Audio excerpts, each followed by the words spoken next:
নবীজি যখন আনসারদের কাছে পরামর্শ চাইলেন, আনসারদের মধ্য থেকে সাদ বিন মুআজ রাদিয়াল্লাহু তাআলা আনহু বলতেছে, ইয়া রাসূলুল্লাহ, আপনি আমাদের পরামর্শ চান, আপনি শুনে নেন।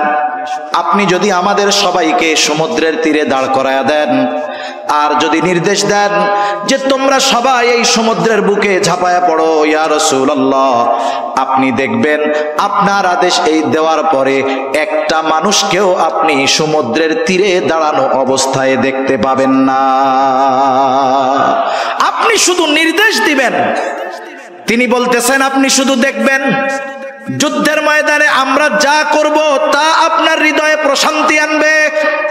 আরেকজন সাহাবী বলতেছে, ইয়া রাসূলুল্লাহ, আমরা আপনার সাথে যুদ্ধে চলে যাব। মুসা আলাইহিস সালামের উম্মতের মতো ওই কথা বলবো না, আপনি আর আপনার রব গিয়ে জিহাদ করেন এটা বলবো না, বরং আমরা আপনার সামনে পেছনে ডানে বামে চতুর্দিকে অবস্থান করে শত্রুর বিরুদ্ধে লড়াই চালিয়ে যাব। এটা ছিল মুহাম্মদ সাল্লাল্লাহু আলাইহি ওয়াসাল্লামের উম্মত। যেই উম্মতের প্রশংসা স্বয়ং কে করেছেন বলেন তো? আল্লাহ করেছেন। যেই রব পথ দেখায়া এই পর্যন্ত এনেছেন, সেই রব সামনের জন্য পথ দেখায়া দিবে। সুবহানাল্লাহ। আল্লাহ তাআলাও পথ দেখায়া দিলেন। আল্লাহ তাআলা বলেন, ফাআওহাইনা ইলা মূসা আন ইদরিব বিআসাকাল বাহর فانفلق فكان كل فرق كالطود العظيم। আল্লাহ রাব্বুল আলামিন বলেন, আমি মুসা আলাইহিস সালাতু ওয়াস সালামের কাছে প্রত্যাদেশ প্রেরণ করলাম, ওহী পাঠাইলাম, আনিদরিব বিআসাকাল বাহর, মুসা আপনি আপনার হাতের লাঠিটা দিয়ে সাগরের উপরে আঘাত করেন। মুসা আলাইহিস সালাতু ওয়াস সালাম আল্লাহ তাআলার নির্দেশে সাগরের উপরে লাঠি দিয়ে আঘাত করলেন।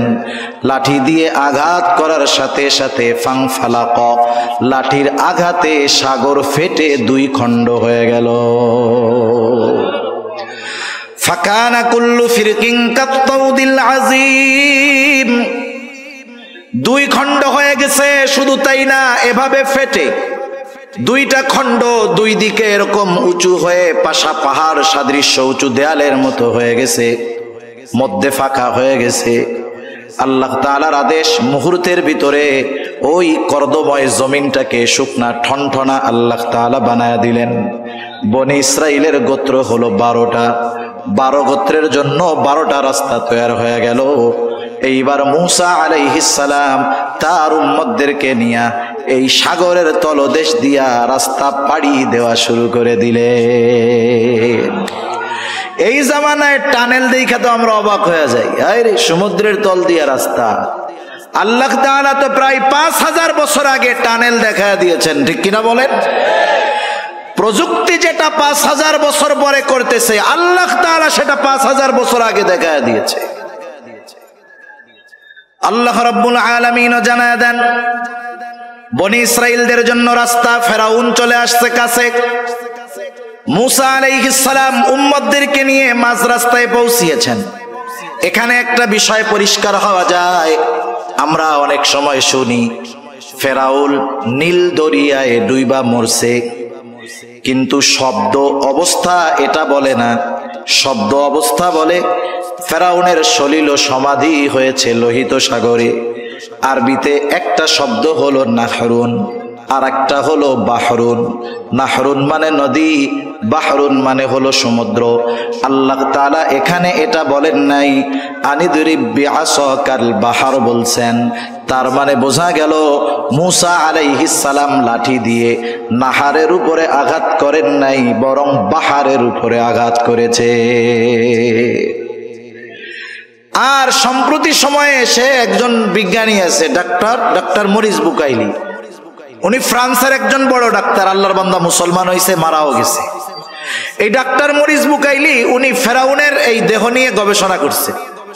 গবেষণা করে উনি এই সিদ্ধান্তে উপনীত হয়েছেন যে ফেরাউনের দেহ অবশেষের সাথে কিছু লবণ পাওয়া গেছে। লবণ, নদীর পানিতে লবণ হয়, সমুদ্রের পানি লবণাক্ত, এজন্য ওটা দিয়ে লবণ হয়। আরো পারিপার্শ্বিক কিছু কারণকে সামনে রেখে কথা বলা যায় যে ফেরাউন পাড়ি দিয়েছে লোহিত সাগরে, ডুবে ফেরাউন মারা গেছে। তা যাই হোক, ফেরাউন এবার সাগরের পাড়ে আসছে। মুসা আলাইহিস সালাম উম্মতদেরকে নিয়ে মাছ দরিয়ায় গেছে, মাঝ রাস্তায়। ফেরাউন আইসা দেখে যে রাস্তা তো রেডি। ফেরাউন কি আল্লাহ তাআলাকে চিনতো কি চিনতো না বলেন তো? ভালো মতো চিনতো। ফেরাউনও আল্লাহ তাআলার কাছে দোয়া করতো যে আল্লাহ, আমি জানি আপনি রব, তবে আমি দুনিয়া চাই, আমারে দুনিয়ায় সব দেন। বুঝেন নাই? বর্তমান দুনিয়ার অনেক ফেরাউন আছে, এরাও কিন্তু বায়তুল্লাহ গিয়ে আমার মনে হয় এইটাই কয় যে আল্লাহ, আমি জানি আমি জালেম, এরপরেও দুনিয়া দেন আমারে। বুঝেন নাই? যারা জুলুম করে এরা আল্লাহ তাআলাকে চিনে।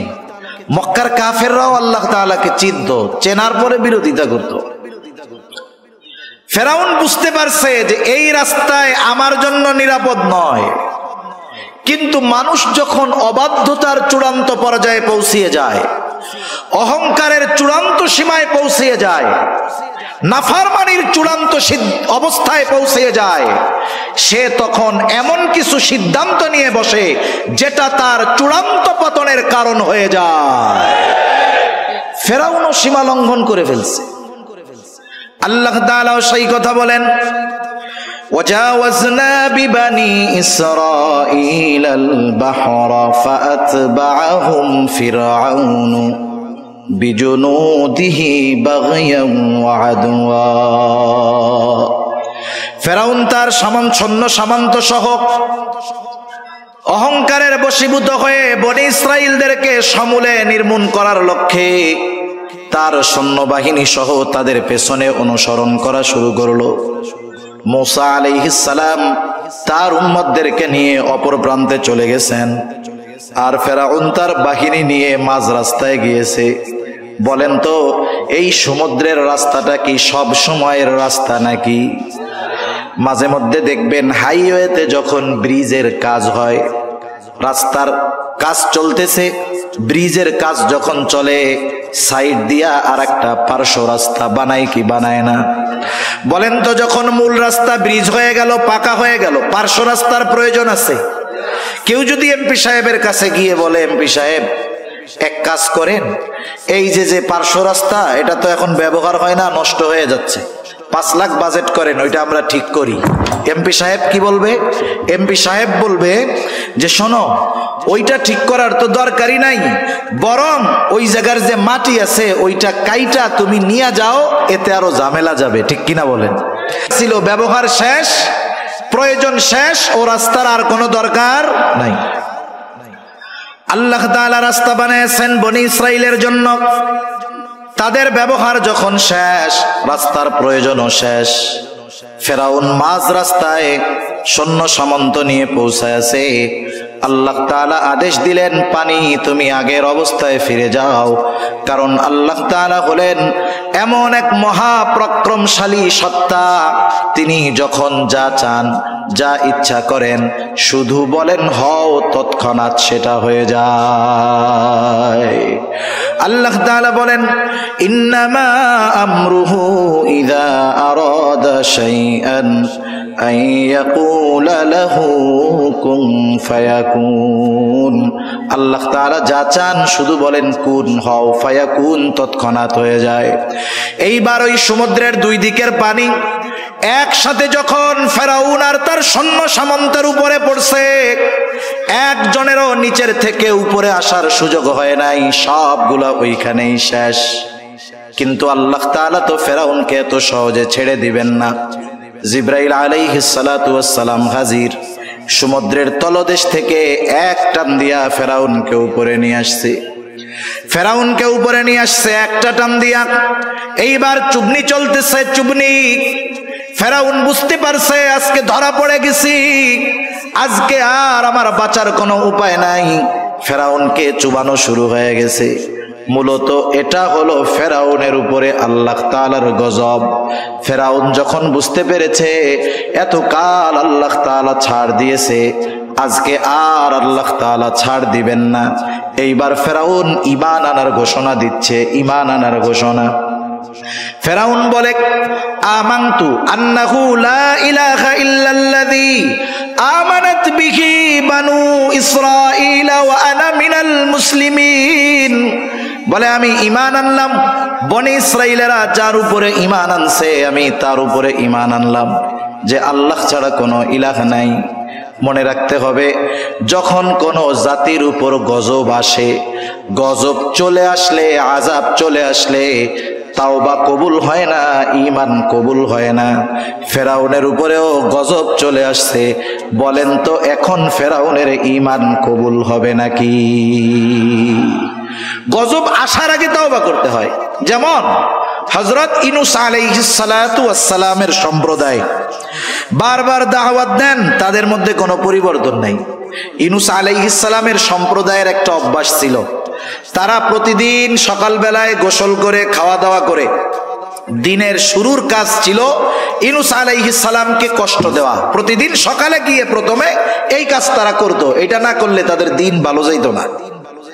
তাই ইউনূস আলাইহিস সালামকে আল্লাহ তাআলা জানায় দিলেন যে আপনার এই জাতির অবাধ্যতা চূড়ান্ত সীমায় পৌঁছে গিয়েছে, 3 দিন পরে এদের উপরে গজব আসবে। ইউনূস আলাইহিস সালাম বললেন, অবস্থা কিন্তু এই, 3 দিন পরে কিন্তু গজব আসবে। ওনার কওম আরো অবাধ্যতা বাড়ায় দিছে। 1 দিন গেছে, অবস্থা যা তাই। 2 দিন গেছে, অবস্থা যা তাই। পরের দিন গজব আসবে। ইউনূস আলাইহিস সালাম চিন্তা করলেন যে অতীতের নজির হলো আল্লাহ তাআলা যখন কোথাও কোনো গজব দেন তখন ওই নবীকে ওই গজবের এলাকায় রাখেন না, ওখান থেকে সরায় নিয়ে যান। তা অতীতে যেহেতু সব নবীকে আল্লাহ তাআলা চলে যাইতে বলছেন, নিয়ে গেছেন, আমাকেও তো যাইতে বলবে, সুতরাং আমি চলেই যাই। ইউনূস আলাইহিস সালাম আল্লাহ তাআলার পক্ষ থেকে নির্দেশ আসার আগে নিজে ইজতিহাদ করে উনি চলে গেছেন। যাই হোক, ওই রাত্রে এলাকা ছেড়ে উনি চলে গেছেন। পরের দিন সকালবেলা, যেদিন গজব হবে, গজব আসবে, ইউনূস আলাইহিস সালামের সম্প্রদায় সকালবেলা খাওয়া দাওয়া খায়া গোসল টোসল করে ইউনূস আলাইহিস সালামের বাড়িতে আসছে। আইসা দেখে দরজা লাগানো, ইউনূস আলাইহিস সালাম নাই। এতকাল এত জুলুম অত্যাচার করেছে ইউনূস আলাইহিস সালাম, কোনোদিন এলাকা ছাড়ে নাই, আজকে নাই। ওদের মনের ভিতরে একটু খটকা লাগছে, আশেপাশে লোক পাঠাইছে, কোথাও ইউনূস আলাইহিস সালামের কোনো খবর নাই। এইবার ওদের মনের মধ্যে ভয় ঢুকে গেছে, হায় রে, এতকাল ইউনূসকে আমরা এত কষ্ট দিয়েছি, ইউনূস কখনো যায় নাই, তাহলে সত্যই মনে হয় গজব আসবে। এরা সবাই একত্রিত হইছে, আল্লাহ তাআলার কাছে ক্ষমা চাইছে, তাওবা করছে, ঈমান আনছে।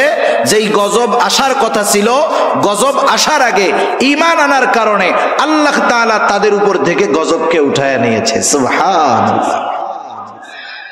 আর ফেরাউন গজব আসার পরে ঈমান আনছে, ঈমান কবুল হবে না। আল্লাহ তাআলা বলেন, আল আনা ওয়া ক্বাদ আসাইতা মিন ক্বাবলু ওয়া কুনতা মিনাল মুফসিদিন। এখন তুমি ঈমান আনার ঘোষণা দিচ্ছ, অথচ ইতিপূর্বে জমিনে বিশৃঙ্খলা সৃষ্টি করেছো। তোমার ঈমান এখন তো কবুল হবে না। তবে তুমি তো মরবাই, তবে শুনে নাও, ফালইয়াউমা নুনাজ্জিকা বিবাদানিকা লিতাকুনা লিমান খালফাকা আয়া। আমি আজকে তোমার দেহকে সংরক্ষণ করব, যাতে করে তুমি তোমার পরবর্তীদের জন্য নিদর্শন হও।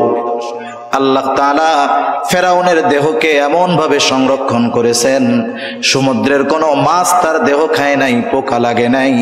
মিশরের জাতীয় জাদুঘরে যত মমি আছে বিভিন্ন প্রযুক্তি কেমিক্যাল ব্যবহার করে রাখা হয়েছে, কিন্তু ফেরাউনের ওই দেহটাকে কোনো মেডিসিন ছাড়া, কোনো প্রসেস ছাড়া, রাসায়নিক ছাড়া জালেমদের জন্য নিদর্শন হিসাবে সংরক্ষণের ব্যবস্থা যিনি করেছেন তিনি কে?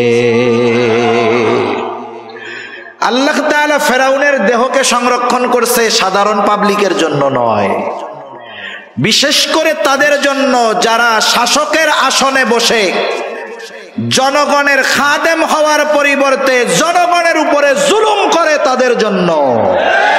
যে দেখে রাখো, তোমার পূর্ববর্তী যারা ছিল জালেম, এদের সর্বশেষ পরিণতি কি হয়েছে, অপেক্ষা করো, তোমার জন্যও এর চাইতে ভয়ঙ্কর অবস্থা অপেক্ষা করতেছে, ঠিক কিনা? কিন্তু আফসোসের বিষয় হলো, গোটা দুনিয়ার শাসকরা এটাকে শুধু ভ্রমণ এবং দেখার একটা বিষয় মনে করে, শিক্ষার বিষয় মনে করে না। তা যাই হোক, যে কথা বলতেছিলাম, মুসা আলাইহিস সালামের উম্মত নদীর সাগরের ওই পারে উঠা নিজ চোখে ওরা দেখছে যে ফেরাউন কেমনে মরলো। মুসা আলাইহিস সালামের যেই বয়ান বক্তব্য কিভাবে বাস্তবে পরিণত হলো, একটু আগে যেই শত্রুর হাতে মরার ভয়ে তারা চিন্তিত ছিল, সেই শত্রুকে আল্লাহ তাআলা কেমনে লোহিত সাগরে ডুবায়া মারলেন বলেন তো। এই দৃশ্য দেখার পরে বনি ইসরাইল জাতির আল্লাহ তাআলার উপরে সর্বোচ্চ কৃতজ্ঞ হওয়ার দরকার ছিল কি ছিল না? কিন্তু আফসোস, এদের মধ্যে কোনো পরিবর্তন নাই। আল্লাহ তাআলা তাদেরকে দরিয়ার অপর প্রান্তে নিলেন, ওই অবস্থাগুলো দেখাইলেন। এখন ওরা কি বলে জানেন? ওরা বলে, মুসা কই আনছো? আমাদের সব পোশাক আশাক বাড়িঘর সব রইছে মিশরে, এমন জায়গায় আনছো থাকার জায়গা নাই, খোলা মাঠ, মাথার উপরে কোনো ছাদ নাই, রোদে কষ্ট বৃষ্টিতে কষ্ট, রান্না বান্নার কিছু নাই, খাবো দাবো কেমনে, না খাইয়াই তো মারা যাবো। এর চেয়ে মিশরে ভালো ছিলাম। কি বলে? এর চেয়ে মিশরে ভালো ছিলাম। অকৃতজ্ঞ এক জাতি। আল্লাহ তাআলা তাদের জন্য মেঘকে ছাদ বানায়া দিলেন, মেঘমালাকে কি করলেন? ছাদ বানায়া দিলেন। আসমান হতে খাবারের ব্যবস্থা করলেন, মান্না সালওয়া, খা, রান্নার উন্না করা লাগবে না।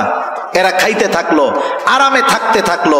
কিন্তু আল্লাহ তাআলা মিশর থেকে তাদেরকে দরিয়া পাড়ি দিয়ে এপারে আনার উদ্দেশ্য যে ফিলিস্তিনের ওই তাদের আদি পিতৃভূমি আল্লাহ তাআলা তাদের হাতে তুলে দিবেন, এটা আল্লাহ তাআলার ইচ্ছা।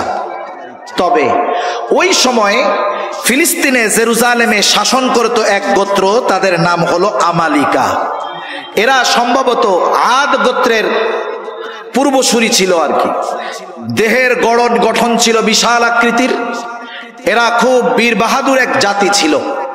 হযরত মুসা আলাইহিস সালাতু ওয়াস সালাম বনি ইসরাইলের 12 গোত্র থেকে 12 জন প্রতিনিধিকে পাঠাইলেন তাদের অবস্থা পর্যবেক্ষণের জন্য। এইবার ওই 12 জন যখন বনি ইসরাইলের ওই এলাকায়, আমালিকা গোত্রের ওই এলাকায় ঢুকছে, আমালিকা গোত্রের একজন লোক ওই 12 জনকে আটকায়া বাদশার কাছে নিয়ে গেছে। একজন 12 জনকে বাইন্দা বাদশার কাছে নিয়ে গেছে। এখন বলছে, তোমাদের আসার উদ্দেশ্য কি? বলছে যে এই ঘটনা।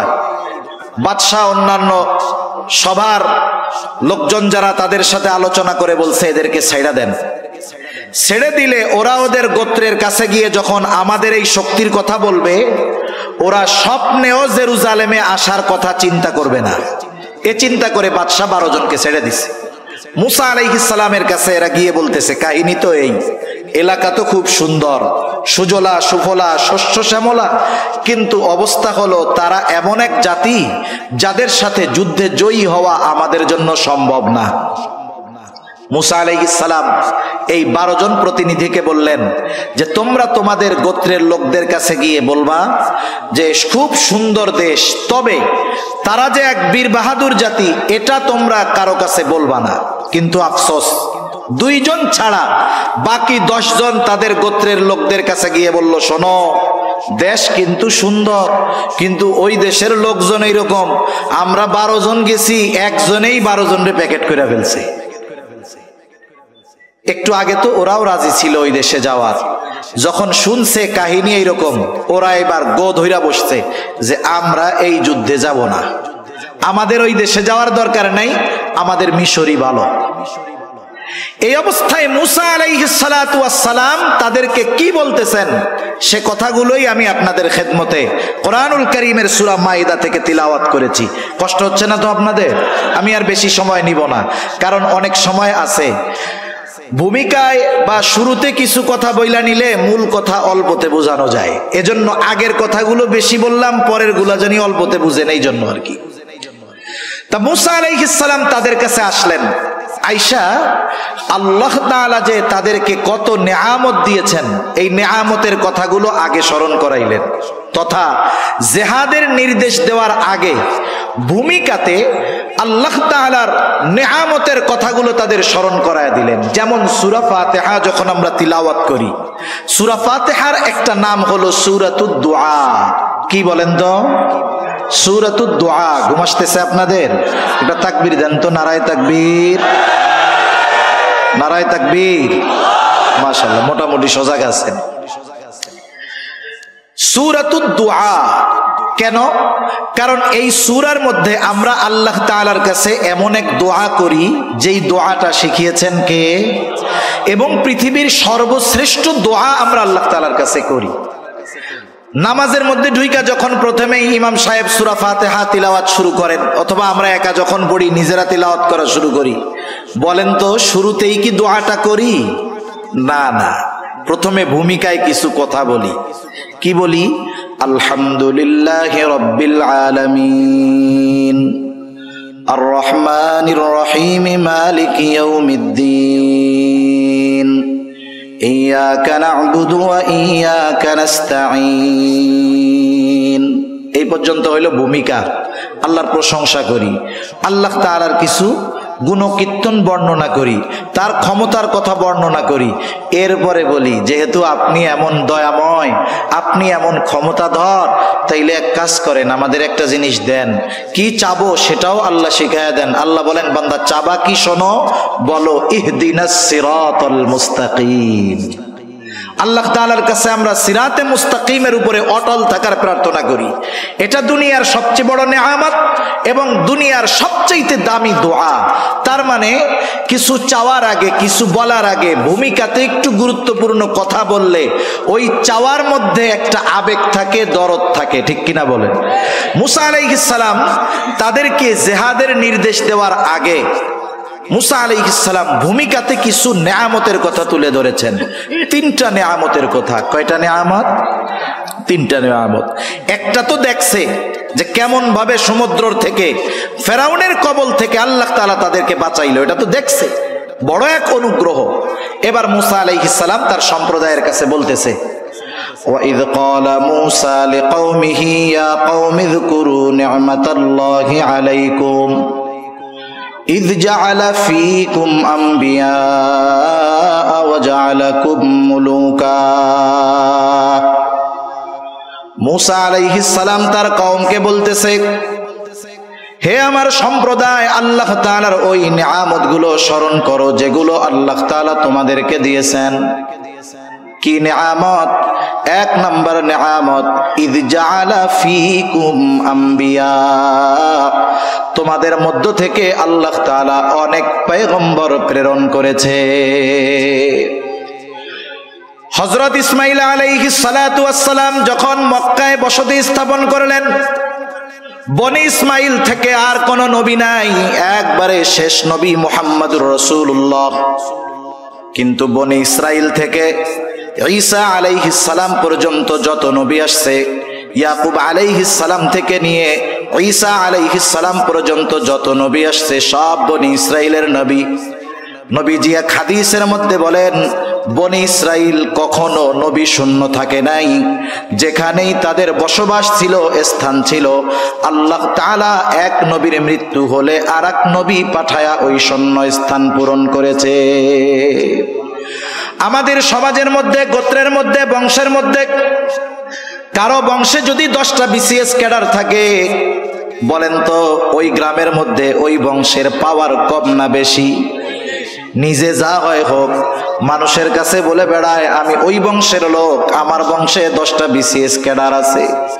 10টা বিসিএস ক্যাডার যদি থাকে, এটা নিয়ে যদি গর্ব করতে পারে, এটাকে যদি নিয়ামত মনে করতে পারে, যেই গোত্র, যেই বংশের মধ্যে ধারাবাহিকভাবে নবী এসেছে, বলেন তো এটা আল্লাহ তাআলার পক্ষ থেকে অন্যতম এক দামি এক নিয়ামত নয় কি? এজন্য মুসা আলাইহিস সালাম বললেন, শোনো, তোমাদের মধ্য থেকে আল্লাহ তাআলা অনেক নবী প্রেরণ করেছেন। শুধু তাই না, ওয়াজআলাকুম মুলুকা, আল্লাহ তাআলা তোমাদেরকে বাদশাহী দান করেছেন, রাজত্ব দান করেছেন। কথা হইল সবাই তো আর রাজা হইতে পারে না। কিন্তু বায়ানুল কোরআনের মধ্যে আসছে, আশরাফ আলী থানবী রহমাতুল্লাহি আলাইহি লিখেছেন, এক বুজুর্গের হাওলা দিয়ে যখন কোন গোত্র বা বংশ থেকে কোন বাদশাহ হয়, তখন ওই বাদশাহীর সাথে গোটা বংশটাকেই সম্পৃক্ত করা হয়। যেমন ওসমানীরা শাসন করছে, বলে ওসমানী শাসন আমল, আব্বাসী শাসন আমল, উমাইয়া শাসন আমল। যদিও উমাইয়াদের মধ্যে বাদশাহ হয়েছে একজন, তারপরে আর একজন, কিন্তু এই বাদশাহীটাকে সম্পৃক্ত করা হয়েছে গোটা গোত্রের সাথে।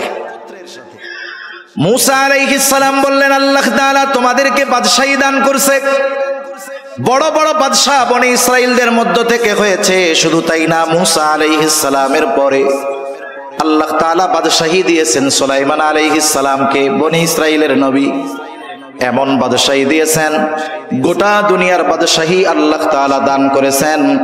আল্লাহ তাআলার কাছে সুলাইমান আলাইহিস সালাম দোয়া করেছে, রব্বি হাবলি মুলকাল লা ইয়ানবাগি লিআহাদিম মিন বা'দি।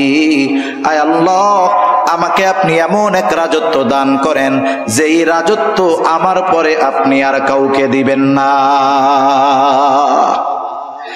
তাহলে আল্লাহ তাআলা পরলৌকিক বড় নেয়ামত বনি ইসরাইলদের দান করেছেন, বাদশাহী দিয়ে দুনিয়ার নেয়ামত দান করেছে। এরপরে মুসা আলাইহিস সালাম বলতেছে, ওয়া আতাকুম মা লাম ইউতি আহাদাম মিনাল আলামিন। মুসা আলাইহিস সালাম যখন তার কওমকে এই কথা বলতেছে যে তোমাদেরকে এমন কিছু দেওয়া হয়েছে যা বিশ্ববাসীকে আর দেওয়া হয় নাই, ওই পর্যন্ত মুসা আলাইহিস সালাম যখন বলতেছেন, ওই সময় পর্যন্ত বনি ইসরাইলকে আল্লাহ তাআলা এত নেয়ামত দিয়েছেন যে ওই রকম নেয়ামত দুনিয়ায় আর কাউকে দেওয়া হয় নাই। অবাক হয়ে যাবেন, পবিত্র কোরআনুল কারীমের সর্ববৃহৎ সূরা, সূরা বাকারা, এই সূরা বাকারার মধ্যে আল্লাহ তাআলা বনি ইসরাইলদেরকে প্রদত্ত নেয়ামতগুলোর কথা ধারাবাহিকভাবে বর্ণনা করেছেন। ধারাবাহিক প্রায় 40টার উপরে নেয়ামতের কথা আল্লাহ তাআলা সূরা বাকারার মধ্যে বর্ণনা করেছে। মুসা আলাইহিস সালাম যখন এই নেয়ামতগুলোর কথা তাদের বললেন, আদেশ করার আগে ভূমিকা স্বরূপ, যে দেখো আল্লাহ কেমনে বাঁচাইলো তোমাদের বংশ থেকে এত নবী, এইরকম বাদশাহ, এত নেয়ামত আল্লাহ তোমাদেরকে দিয়েছেন। ওই আল্লাহ তোমাদের উপরে জিহাদ ফরজ করছে। উদ্দেশ্য হলো জিহাদ করবা, আর ওই জেরুজালেমের পবিত্র ভূমির অধীন তোমাদের অধিকারে আল্লাহ তাআলা দিয়ে দিবে। শুধু যুদ্ধ করবা, শোনো, যুদ্ধে যে জয়ী হবা এটাও জানায় দিছেন কে? চূড়ান্ত হয়ে গেছে। শুধু তোমরা ওই শহরের প্রবেশ দ্বার দিয়ে ঢুকবা, ওরা যত শক্তিশালী হোক ওদের বিরুদ্ধে তোমাদের বিজয় লিখে রাখছেন কে? মুসা আলাইহিস সালাম এবার আদেশ করলেন, ইয়া কওমি দুখুলুল আরদাল মুকদ্দাসাতাল্লাতী কাতাবাল্লাহু লাকুম। হে আমার সম্প্রদায়, এই পবিত্র ভূমিতে তোমরা প্রবেশ করো যেটা আল্লাহ তোমাদের জন্য লিখে রেখেছেন। কিন্তু সাবধান, ওয়ালা তারতাদ্দু আলা আদবারিকুম ফাতানকালিবু খাসিরিন। তবে সাবধান, তোমরা পেছনে ফিরে আসবা না, তাহলে ক্ষতিগ্রস্ত হয়ে যাবা, ঠিকানা হবে জাহান্নাম। ওই যে 10 জন আইসা বইলা দিছে, যদিও দেশ সুন্দর কিন্তু শক্তি এরকম। এইবার বনি ইসরাইলের গো বাইদা বসছে, বলতেছে, ক্বালু ইয়া মূসা ইন্না ফিহা কওমান জাব্বারিন ওয়া ইন্না লান নাদখুলাহা হাত্তা ইয়াখরুজু মিনহা ফাইন ইয়াখরুজু মিনহা ফাইন্না দাখিলুন। ও মূসা, ওই জাতি খুব শক্তিশালী জাতি, আমরা জানতে পেরেছি। ওরা যতক্ষণ ওইখান থেকে বের না হবে ততক্ষণ আমরা ওই শহরে যাব না, আমরা ওইখানে যাব না যতক্ষণ না তারা বের হয়। মূসা আলাইহিস সালাম তাদেরকে বুঝায় ক্লান্ত হয়ে গেছেন। এইবার 2 জন আল্লাহর বান্দা, ওই 12 জনের মধ্যে 2 জন, একজনের নাম হলো ইউশা ইবনে নুন, আর একজনের নাম হলো কালিব। এই 2 জন আল্লাহর বান্দা এবার তারা বনি ইসরাইলদেরকে বোঝানো শুরু করছে।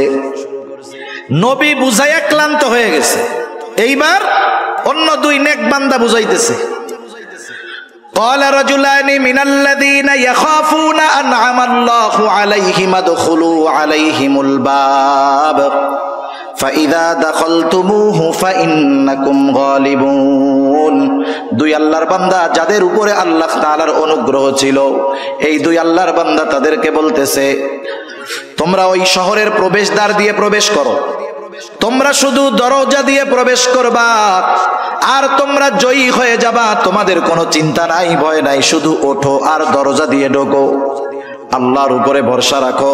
তোমরা যদি মুমিন হও, আল্লাহ তাআলার উপরে ভরসা রাখা তোমরা রওনা হও। তোমরা শুধু জিহাদের জন্য শহরের দরজা দিয়ে ঢুকবা, আর তোমাদেরকে আল্লাহ তাআলা বিজয় দান করবে। এরপরেও তাদের মন নরম হয় নাই। এইবার বনি ইসরাইলেরা আরো কঠোর ভাষায় বিরোধিতা করলো। মূসা আলাইহিস সালামকে এবার তারা বলতেছে, ক্বালু ইয়া মূসা ইন্না লান নাদখুলাহা আবাদাম মা দামু ফিহা ফাযহাব আনতা ওয়া রাব্বুকা ফাকাতিলা ইন্না হাহুনা কাঈদুন।